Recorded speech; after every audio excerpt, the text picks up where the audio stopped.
First reading, 1 John chapter 5 verse 5 to 13. Who is he that overcometh the world, but he that believeth that Jesus is the Son of God?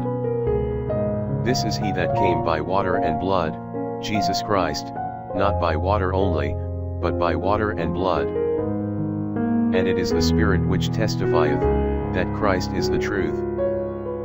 And there are three who give testimony in heaven, the Father, the Word, and the Holy Ghost.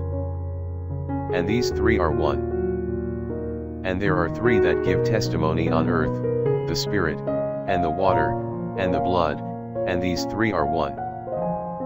If we receive the testimony of men, the testimony of God is greater. For this is the testimony of God, which is greater, because he hath testified of his Son. He that believeth in the Son of God, hath the testimony of God in himself. He that believeth not the Son, maketh him a liar, because he believeth not in the testimony which God hath testified of his Son. And this is the testimony, that God hath given to us eternal life. And this life is in his Son. He that hath the Son, hath life. He that hath not the Son, hath not life. These things I write to you, that you may know that you have eternal life, you who believe in the name of the Son of God. Psalms chapter 147 verse 12 to 15 and 19 to 20. Praise the Lord, O Jerusalem, praise thy God, O Zion.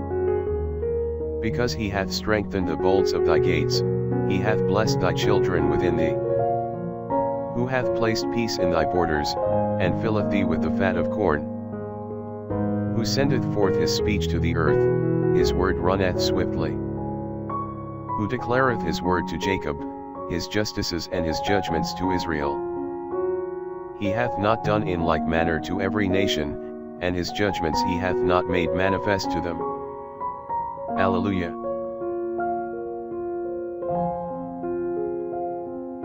Gospel, Luke chapter 5 verse 12 to 16. And it came to pass, when he was in a certain city, behold a man full of leprosy, who seeing Jesus, and falling on his face, besought him, saying, Lord, if thou wilt, thou canst make me clean.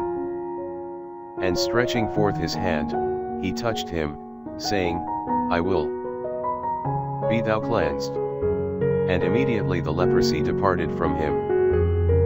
And he charged him that he should tell no man, but, go, shew thyself to the priest, and offer for thy cleansing according as Moses commanded, for a testimony to them. But the fame of him went abroad the more, and great multitudes came together to hear, and to be healed by him of their infirmities. And he retired into the desert, and prayed.